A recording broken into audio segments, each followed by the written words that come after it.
se ouve a palavra sound, logo se pensa em som, mas se a gente for pesquisar, tem muito mais coisa por trás dessa palavrinha. Meu nome é Gladys e este é o English Nuggets. A palavra sound que a gente usa hoje em dia é na verdade uma espécie de 4 em 1. São 4 palavras de origens diferentes que têm a mesma forma, ou seja, elas são homógrafas. A primeira palavra sound é, lógico, a que é mais conhecida, que é o significado de som ou ruído. Ela pode ser substantivo ou verbo, então pode ser também soar ou fazer barulho ou fazer ruído.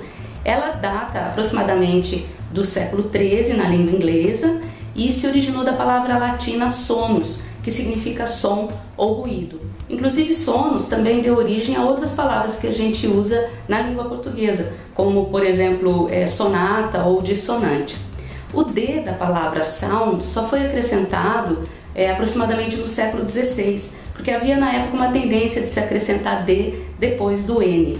Bom, essa palavra ela aparece em várias expressões. Uma que é bastante conhecida é o to sound like a broken record, que significa soar como um disco quebrado. É só a gente lembrar que os discos de vinil, quando eles estão riscados ou quebrados, a agulha fica repetindo o mesmo trecho. Então essa expressão to sound like a broken record é justamente ficar repetindo as coisas como um disco quebrado. É interessante que essa expressão, ela provavelmente deve ter surgido no final do século XIX, começo do XX, que foi quando surgiram os discos. Agora a expressão sound effects, que são efeitos sonoros, só apareceu por volta de 1909, para se referir àquele acompanhamento sonoro ou musical que era feito quando os filmes mudos eram exibidos nas salas de cinema. A segunda palavra é sound, é um adjetivo e é sound com o significado de estar em boas condições, estar bom, estar são, estar sadio.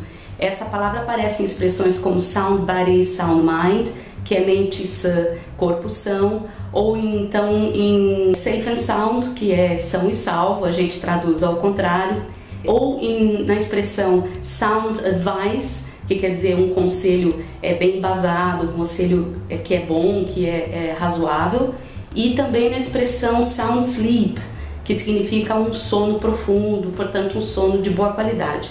Essa palavra, com esse significado, ela vem de uma palavra germânica que é gesund e entrou na língua inglesa na época do Old English, que é o inglês antigo. Lembrando que o inglês antigo era falado ou foi falado entre os séculos 6 e 11 e passou a fazer parte então do Old English nessa época. Além dessas expressões que eu já mencionei, sound com esse significado aparece também na expressão to be as sound as a bell, que significa estar tão bom, em tão boas condições como um sino. Lembrando que naquela época em que essa expressão surgiu, que foi aproximadamente em 1565, os sinos eram algo muito importante. Então um sino em más condições, um sino quebrado, por exemplo, ou rachado, não servia para absolutamente nada. A terceira palavra sound tem o significado de sondar ou medir a profundidade de algo com um objeto ou com o eco provocado por esse objeto. E pode também significar submergir, principalmente quando a gente fala de baleias. A sua origem remonta ao Middle English, o inglês médio, que foi falado aproximadamente entre os séculos 11 e 16. Essa palavra é de origem latina e veio do latim sub, que é abaixo, e unda, que significa onda. A gente não encontrou nenhuma expressão com esse significado, mas no Oxford English Online, no Oxford Dictionary Online, desculpa, tem dois exemplos bem interessantes que a gente trouxe para vocês. O primeiro é The man was sounding the depth of the water with a pole. Ou seja, o homem estava medindo a profundidade da água com um mastro. Pole aí, mastro, né? E o outro exemplo é You'll see a series of spouts just before the whale sounds. Ou seja, você vai ver uma série de esguichos. Spouts são aqueles esguichos que a baleia solta, né, antes de submergir. A quarta palavra sound é um substantivo e significa estreito, que é aquele canal de água que separa duas áreas de terra, unindo dois mares ou dois oceanos. Essa palavra, ela vem da palavra sund, de origem escandinava, que era uma palavra que estava ligado, né, significava a água, mar e a nadar. É uma palavra que entrou na língua inglesa também na época do Middle English.